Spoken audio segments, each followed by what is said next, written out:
Hello साथियों, मैं परमेन कुमार आपके अपने channel new brilliant coaching NBC में हार्दिक स्वागत करता हूं।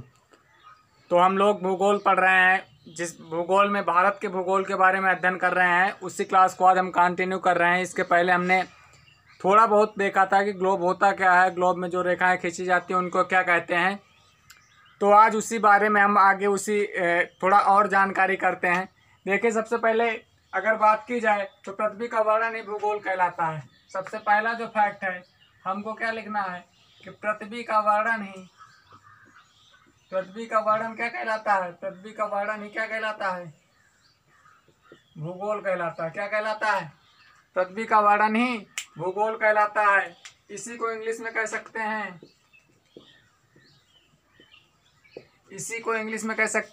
Description of earth.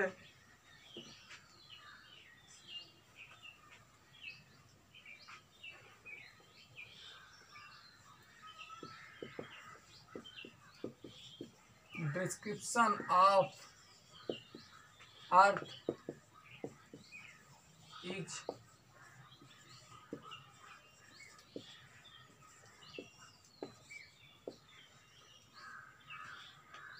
Description of earth is called geography. पृथ्वी का वर्णन ही भूगोल कहलाता है। पृथ्वी का वर्णन ही क्या कहलाता है? भूगोल कहलाता है। पृथ्वी का वर्णन ही भूगोल कहलाता है। अब दूसरी बात इसी में कर रहे हैं। दूसरी बात कर रहे हैं कि भूगोल के जनक कौन है? Father of geography.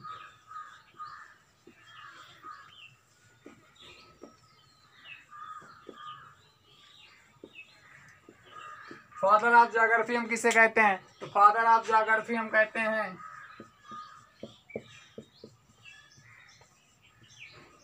इराटोस्थेनीज को ही भूगोल का जनक कहते हैं। इतनी बात समझ में आई। पृथ्वी का वर्णन ही क्या कहलाता है? भूगोल कहलाता है। फादर ऑफ ज्योग्राफी किसे कहते हैं? इराटोस्थेनीज को कहते हैं। अब आगे बात किया जाए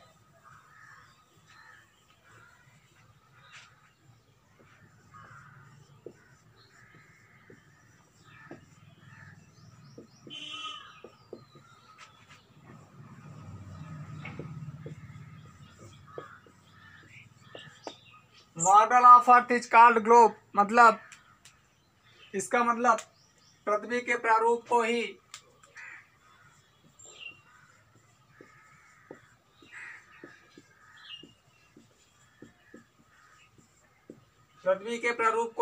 क्या कहा जाता है?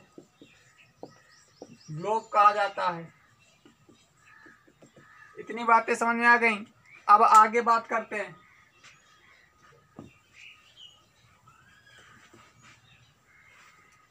देखिए, हमने उस दिन ये बताया था, ये हमारा क्या है? ग्लोब। ये कौन सी दिशा है? पूर्व। ये कौन सी दिशा है?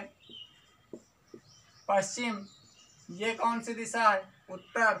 और ये कौन सा दिशा है? दक्षिण। मैप में, किताब में, कॉपी में, कहीं पर भी जब हम फिगर बनाते हैं, मैप बनाते हैं, तो सबसे ऊपर की ओर उत्तर, उत्तर के जस्ट अपोजिट दक्षिण, और उत्तर से जब क्लॉकवाइज घड़ी की दिशा में चलते हैं तो पूर्व, और पूर्व को जस्ट अपोजिट पश्चिम। इतनी बातें समझ में आ गई। अब आगे बात करते हैं। जो रेखा ग्लोब को या पृथ्वी को, जो रेखा पृथ्वी को दो बराबर भागों में काटती है, उसको हम क्या नाम देते हैं? तो उसको हम क्या नाम देते हैं? इसको हम भूमध्य रेखा,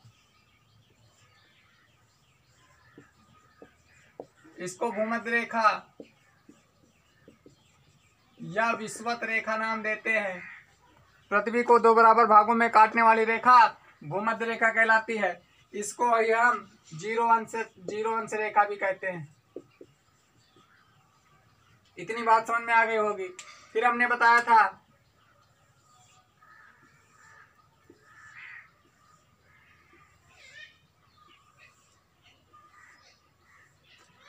जो पूर्व से पश्चिम की ओर रेखाएं खींची जाती हैं, इनको हम अक्षांश रेखा कहते हैं। कौन सी रेखा कहते हैं? अक्षांश रेखा कहते हैं।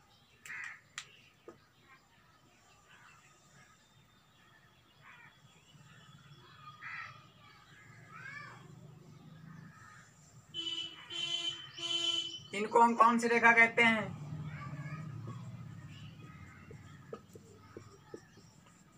देशांतर रेखा कहते हैं। देखिए जो देशांतर रेखा जहां पर ऊपर जहां से आती है और जहां नीचे आती है, जहां ऊपर ये सारी मिली देशांतर रेखा, ये जो बिंदु है इसको हम उत्तरी ध्रुव कहते हैं। इस बिंदु को क्या कहते हैं? उत्तरी ध्रुव। क्या कहते हैं? उत्तरी ध्रुव। इसी को हम इंग्लिश में क्या कहते हैं?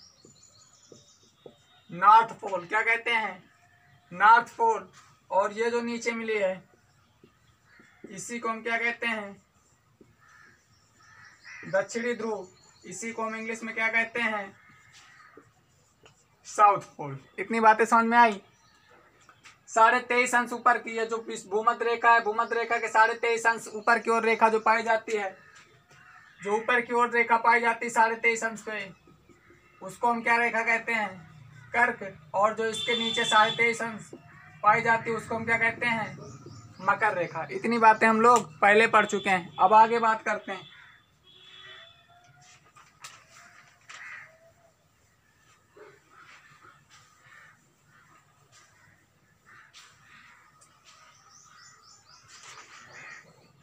देखिए अगर बात किया जाए, जैसे ग्लोब है, ये कौन सी रेखा हो गई? भूमध्य रेखा। 23.5 अंश ये जो रेखा है इसको हम कौन सी कहते हैं? उत्तर की ओर। इसको हम क्या कहते हैं? कर्क रेखा। क्या कहते हैं? कर्क रेखा। और हमारा भारत अगर बात की जाए,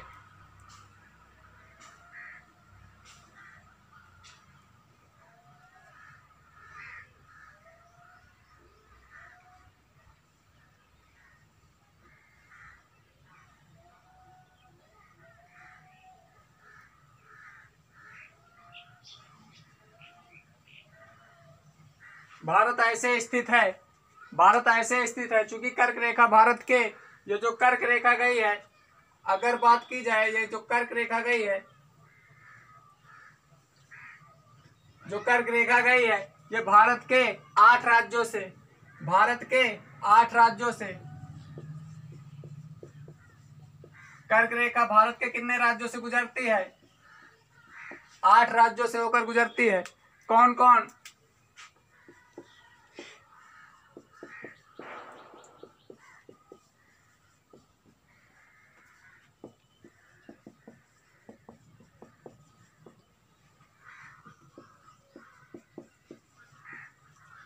मिजोरम, त्रिपुरा, पश्चिम बंगाल, झारखंड,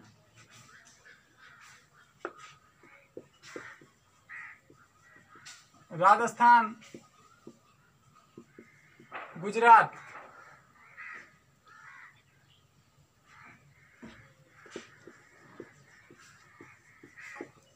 मध्य प्रदेश और छत्तीसगढ़। इसमें से क्वेश्चन बहुत बार पूछा जाता है कि कर्क रेखा निम्नलिखित में से किस राज्य से होकर गुजरती है या नहीं गुजरती है? तो 3, 2, 5, 2, 7, 1, 8। मिजोरम, त्रिपुरा, पश्चिम बंगाल, झारखंड, राजस्थान, गुजरात, मध्य प्रदेश और छत्तीसगढ़। इतनी बात समझ में आई? ठीक, इसको नोट कर लीजिए। अब आगे हम बात करते हैं। देखिए जो हमारा भारत है, ये भारत है, भारत का अक्षांशीय विस्तार पूछ लिया जाए, ये जो पूरब से पश्चिम की ओर जो रेखाएं खींची जाती है उसी को तो हम अक्षांशीय रेखा कहते हैं, अक्षांश रेखा कहते हैं। अगर अक्षांश रेखा की बात की जाए तो अक्षांशीय विस्तार अगर भारत का किया जाए, देखा जाए, वेरी इंपॉर्टेंट फैक्ट है। अगर इसकी बात की जाए तो 8 अंश 4 देशांतर, 8 अंश 4 डिग्री उत्तरी अक्षांश से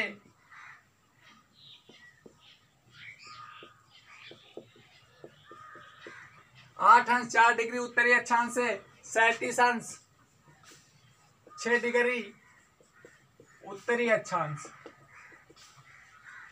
मतलब ये जो भारत है हमारा, इसका अगर अक्षांशीय विस्तार की बात की जाए तो 8 अंश 4 डिग्री उत्तरी अक्षांश से 37 अंश 6 डिग्री उत्तरी अक्षांश के बीच ये स्थित है। अगर यहीं पर देशांतरी विस्तार भारत का कहा जाए, कौन सा देशांतरी विस्तार कहा जाए,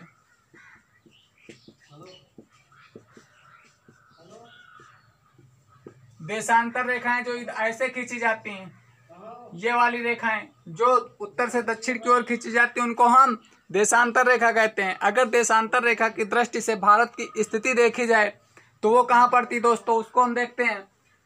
तो 68 अंश 7 डिग्री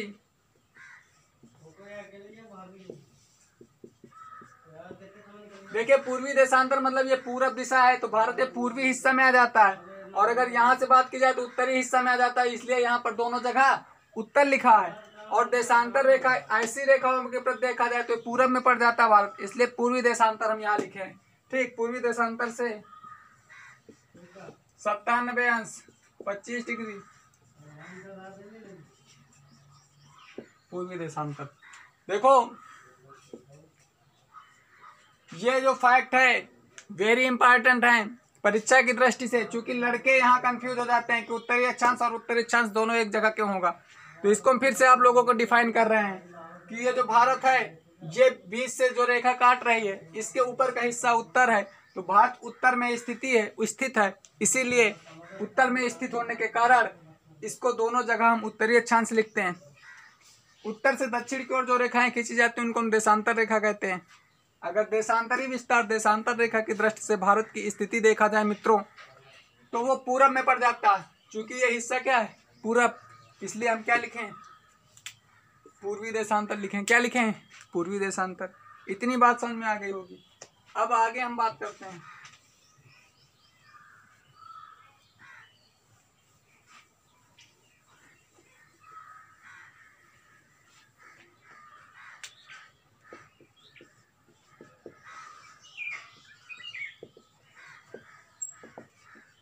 जो हॉरिजॉन्टल लाइंस होती हैं। हॉरिजॉन्टल लाइंस को हम हिंदी में क्या कहते हैं, क्षैतिज रेखाएं।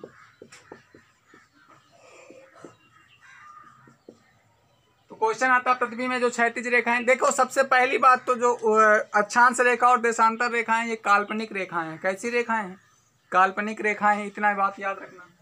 तो हॉरिजॉन्टल लाइंस और क्षैतिज रेखाएं, अगर इन्हीं को हम क्या कहते हैं, क्वेश्चन आता है जो पृथ्वी पे या ग्लोब पे क्षैतिज रेखाएं खींची जाती हैं उनको हम किन नामों से जानते हैं, तो उनको हम किन नामों से जानते हैं, अक्षांश रेखा। और इनकी संख्या उस दिन हमने बताया था कितनी, चूंकि ये एक हो गया, जो भूमध्य रेखा वो भी तो अक्षांश रेखा के अंतर्गत आ जाती है, तो एक हो गई, 90 ऊपर हो जाती हैं, 90 नीचे हो जाती हैं। इतनी बात समझ में आई। फिर बात करते हैं हम क्वेश्चन कि अक्षांश रेखाओं का प्रयोग किस लिए किया जाता है। अक्षांश रेखाओं का प्रयोग जो हॉरिजॉन्टल लाइंस होती हैं, क्षैतिज रेखाएं होती हैं, इनका प्रयोग किस लिए करते हैं, तो इसको हम देखते हैं। देखो इसको दूरी ज्ञात करने के लिए इनका जो प्रयोग है वो दूरी ज्ञात करने के लिए। किस लिए मित्रों, दूरी ज्ञात करने के लिए। आप लोग क्लास को धैर्यपूर्वक पढ़िए। कोई भी फैक्ट आप लोगों को जो एग्जाम में पूछे जाते हैं एक भी पॉइंट नहीं छूटेगा, और आप लोग केवल क्लास को सही तरीके से समझिएगा। जो फैक्ट बताए जाते हैं उनको याद करिए। मेरा ये वादा तो नहीं लेकिन मेरा दावा है कि एक भी प्रश्न आप लोगों को बाहर से नहीं आएगा। आगे देखिए, दूरी ज्ञात करने के लिए करते हैं। और एक अक्षांश रेखा से दूसरे अक्षांश रेखा तक जाने में कितनी दूरी होती है या कितना दूर होता है, उनकी अगर बात की जाए तो एक अक्षांश से दूसरे अक्षांश के बीच जो दूरी होती है 111 किलोमीटर। एक अक्षांश से दूसरे अक्षांश के बीच कितनी दूरी होती है, 111 किलोमीटर। अब हम बात करते हैं वर्टिकल लाइंस। किसकी बात करते हैं, वर्टिकल लाइंस की बात करते हैं। तो वर्टिकल लाइंस की अगर बात करें,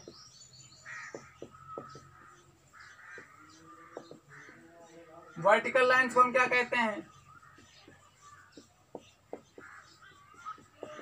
ऊर्ध्वाधर रेखाएं कहते हैं। कैसी रेखाएं कहते हैं, ऊर्ध्वाधर रेखाएं कहते हैं। तो क्वेश्चन आता जो ऊर्ध्वाधर रेखाएं खींची जाती हैं ग्लोब में या पृथ्वी में, उनको हम किन नाम से जानते हैं, तो उनको हम कौन से नाम से जानते हैं,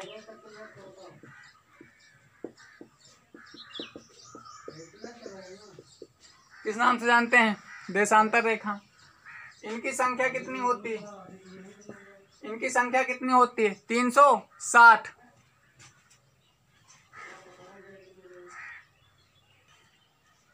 तो वर्टिकल लाइन जो होती हैं उनको ऊर्ध्वाधर रेखाएं, क्वेश्चन इस तरह आता है कि पृथ्वी में जो ऊर्ध्वाधर रेखाएं खींची जाती हैं उनको हम किन नामों से जानते हैं? तो देशांतर रेखाएं। इनकी संख्या कितनी है? 360। फिर क्वेश्चन आता है कि देशांतर रेखाओं का प्रयोग हम किस लिए करते हैं? तो इनका प्रयोग हम किस लिए करते हैं इसके बारे में हम जानते हैं। तो समय ज्ञात करने के लिए देशांतर रेखा का जो प्रयोग होता है वो समय ज्ञात करने के लिए किया जाता है। फिर क्वेश्चन आता है इसी में, फिर क्वेश्चन देखो, कड़ी में कड़ी जोड़कर पढ़िएगा तो फैक्ट याद रहेंगे, इसीलिए एक साथ जितने भी फैक्ट हैं उनके साथ साथ लिख रहे हैं। इधर देखिए, फिर क्वेश्चन आता है एक देशांतर से दूसरे देशांतर के बीच कितने समय का अंतर होता है? तो कितने समय का अंतर होता है? एक देशांतर बराबर 4 मिनट। कितना? 4 मिनट। वर्टिकल लाइन जो ऊर्ध्वाधर रेखाएं खींची जाती हैं उनको हम देशांतर रेखाओं के नाम से जानते हैं। इनकी संख्या 360 है। इनका प्रयोग समय ज्ञात करने के लिए करते हैं। एक देशांतर से दूसरे देशांतर के बीच 4 मिनट का अंतर होता है। हॉरिजॉन्टल लाइन या क्षैतिज रेखाएं जो खींची जाती हैं उनको हम अक्षांश रेखा के नाम से जानते हैं। इनकी संख्या 181 है। इनका प्रयोग दूरी ज्ञात करने के लिए करते हैं और एक अक्षांश से दूसरे अक्षांश के मध्य 111 किलोमीटर का अंतर होता है। इतनी बात समझ में आ गई। अब आगे बात करते हैं।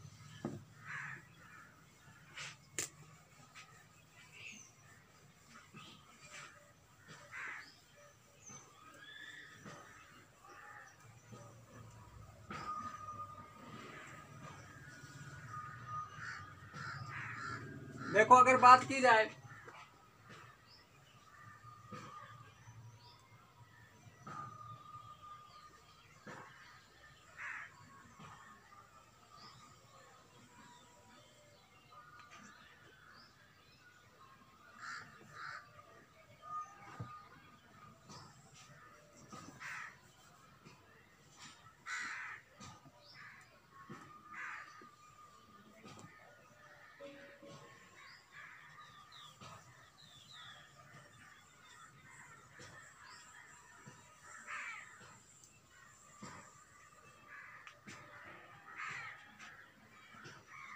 किया जाए तो थोड़ा समझने की कोशिश करिएगा।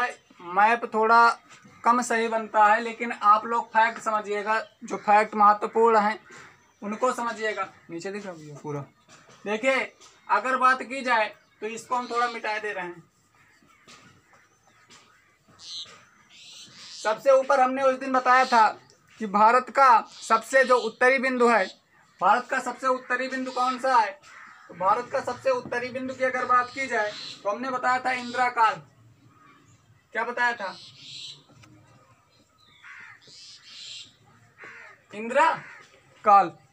इंदिरा काल हमने बताया था। अब बात करते हैं इसकी स्थिति। अभी हमने बताया था कि इसकी स्थिति कितना है, तो यह है 37°6। ठीक। फिर अगर बात की जाए, नीचे हमने बताया था कैप कैमोरिन। हमने क्या बताया था? कैप कैरोमिन।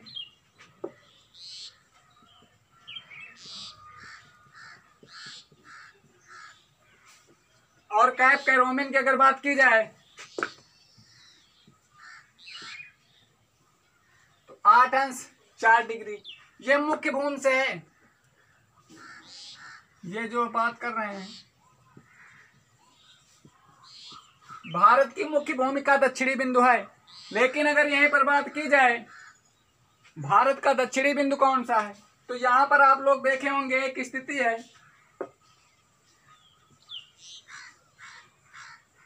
ऐसे है। तो यहाँ जो क्या होता है, अंडमान निकोबार आप लोगों ने नाम सुना होगा।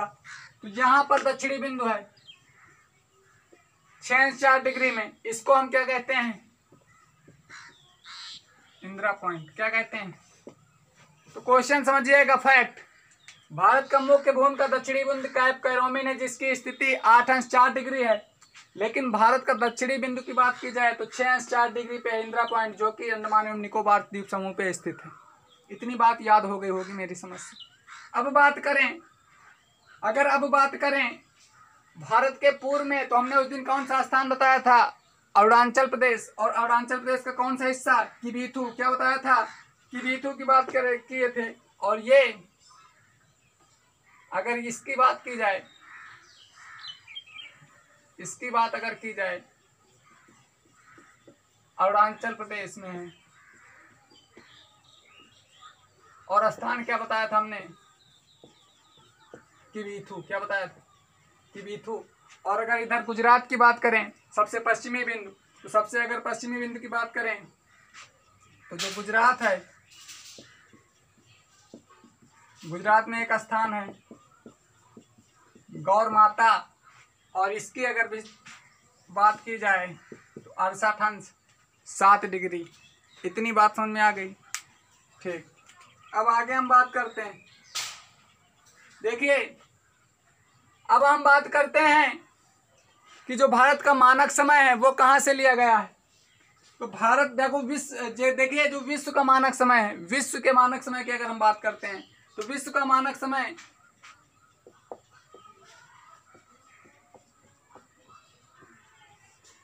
मानक समय जो है वो कहाँ से लिया गया है। तो अगर इसकी बात करें तो ग्रीनविच, एक लंदन में शहर है ग्रीनविच, लंदन में एक शहर है ग्रीनविच, तो वहां से विश्व के समय का निर्धारण हम करते हैं। अब देखिए, अब हम बात करते हैं, और जो रेखा है उसी को हम मध्याह्न रेखा कहते हैं। ग्रीनविच रेखा, या जिसे प्रधान मध्याह्न रेखा कहते हैं। क्या कहते हैं? प्रधान मध्याह्न रेखा कहते हैं इसको। जो विश्व का मानक समय लिया गया है ग्रीनविच, जो कि लंदन में है, इसी को हम प्रधान रेखा, यमुनोत्तर रेखा या ग्रीनविच रेखा नाम से जानते हैं। इतनी बात समझ में आ गई होगी। अब देखो, अब भारत का मानक समय विश्व के मानक समय से क्यों नहीं लिया गया? देखो, लिया तो गया वहीं से, लेकिन भारत का मानक समय क्यों अलग रखा गया? ध्यान दीजिए। जैसे मान लीजिए यहाँ पर कौन सा राज्य है? अरुणाचल प्रदेश। और अरुणाचल प्रदेश में एक व्यक्ति ए है। कौन है? ए। और यहाँ पर ये एक बी नाम का व्यक्ति है गुजरात में।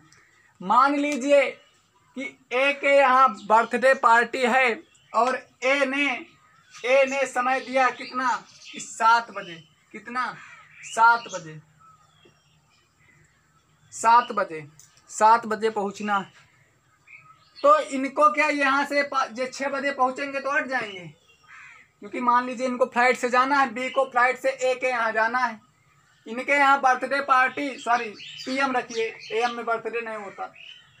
अब हमारा नहीं मना जाता तो हमें पता भी नहीं एएम में होता पीएम में। 7 PM में है तो ये क्या 6 PM पे निकलेंगे तो हट जाएंगे।